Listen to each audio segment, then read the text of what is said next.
I just heard an interview with this person, Colin Sutton, an ex-police officer who talks an awful lot of good common sense during this interview about the state of policing in the UK today. Reform UK has made a bold move in the law and order debate by appointing a former top detective. Yes, Colin Sutton, who led investigations that brought serial killers Levi Belfield and Delroy Grant to justice, as their crime and policing advisor. Yes, he'll set up Reform's new Law and Order Commission and stand as a candidate at the next general election as the party ramps up its preparations for government. Well, with violent crime up 20% in the last decade and just 5.6% of all crimes resulting in charges, Sutton says it's time to get back to basics. More bobbies on the beat, less bureaucracy, and a justice system that puts victims first. So, can the man who cracked some of Britain's worst crimes now help fix its broken justice system? I'm delighted to say that joining me in the studio is Colin Sutton, Britain's most famous detective, now Reform UK's police and crime advisor. Colin, great to be with you this evening. You, Tom. What made you jump into politics? I think it was, desperation is probably the wrong word, but it was despair.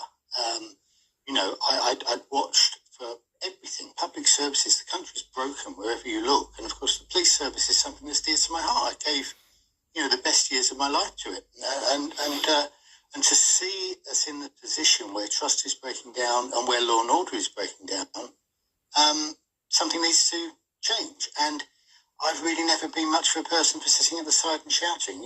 I'm a doer. So I thought, well, I'll stick my hand up and see if I can help. Personally, I've never seen what's happened in the last couple of years before in my life. Just the number of times I've been in a shop and I've seen someone take something off the shelves and walk out, or even the low-level stuff, the graffiti you just see all over the community, which is why I was surprised to read the crime survey for England and Wales suggests that crime has actually fallen over recent years. Reform UK has now stated it doesn't believe in the crime survey of England and Wales. But how do you sort of square that circle? Well, because if you get people sort of inured with the idea that it's not worth reporting crime, then they don't report it. And insurance is expensive. Many people, sadly, don't have insurance. They lose something gets stolen from them. What's the point? We know we're not going to get it back. We don't need a crime reference number to claim on insurance. It's not going to do any good. We'll just move on.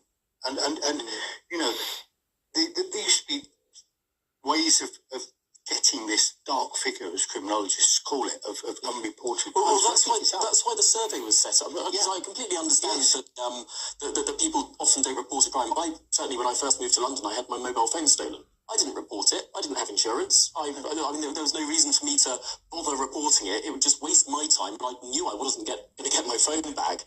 I understand that. But the crime survey was set up to survey people randomly to ask if you've been subject to crime. Why would that be wrong? I think we may even have sort of desensitized people to crime, because that survey asks, have you been a victim of crime this year? And if you don't actually see it as being a victim of crime, despite the fact that you actually are, because somebody stole something from you. I think it could be that. Certainly the perceptions on what we think and what we see is that crime is up. And the measurable crime, the crime that always is reported, is up. So if you look at it overall, I think it's gaslighting again. Don't worry, nothing to see here. Especially the low-level stuff. The statistics do show that shoplifting is up. The things that make us feel like there's no social trust in society anymore. I wonder, how do you begin to go about repairing the sort of thing that keeps things in check? You can't have a policeman in every shop. You need a certain level of social trust. That's an incredibly difficult thing to build as a society. Yeah, trust. I mean, any kind of trust when it's lost is hard. It's much harder to regain it than it is to lose it. We've lost it. We've lost trust in police. We've lost trust in politicians, for that matter. And there's something that needs to be rebuilt. The first step on rebuilding trust is engagement. Why? I said this today at the press conference. Why do we concentrate so much on crimes that are suffered by a noisy minority? Why are we sending six police officers around to arrest a journalist for a tweet? And when somebody living down the same street who's had their bike stolen or their shed broken into can't get a police officer to come out for love nor money. And that's the kind of thing that builds trust. And once we start developing that trust, there'll be a kind of a snowball and exponential rise, because people will realise it's worth it, realise that if they report it to police, they'll get competent, well-trained, sympathetic officers who turn up and do something about it. And so they tell their friends. Yeah. Anecdotally, I know nothing that has decreased the trust in police more, certainly amongst my peer group, than people who've had their phones or laptops stolen, an almost daily occurrence in London. And the modern technology that these things are, you can see the geolocation of that stolen item.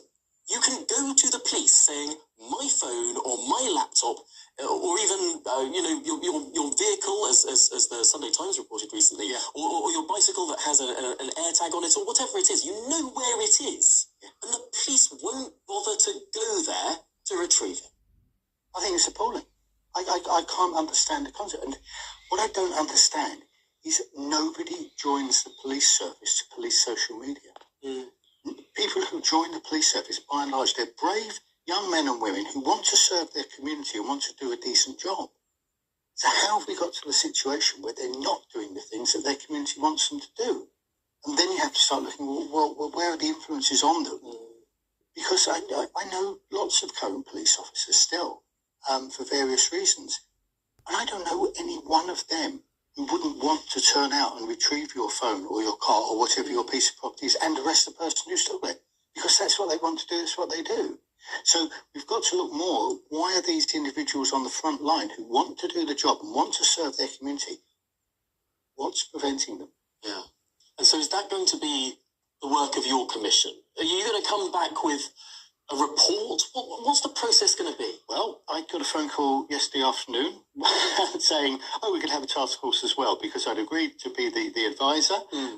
So that's not a conversation we've had yet. I know what I do. I don't want a cast of thousands. I don't want something that reports over months. It's something.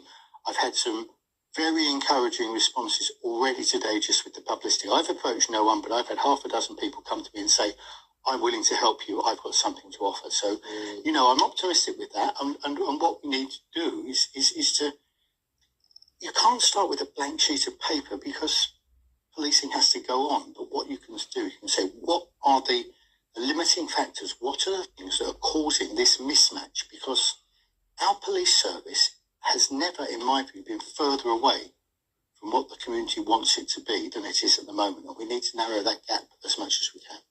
Absolutely fascinating stuff. Well, Colin Sutton, thanks indeed for joining us and talking through what is a big campaign for the Reform Party. I'm sure it's not the last we'll see of you over this summer. But of course, yes, Colin Sutton there, Britain's most famous detective, now Reform UK's police and crime advisor. Up next.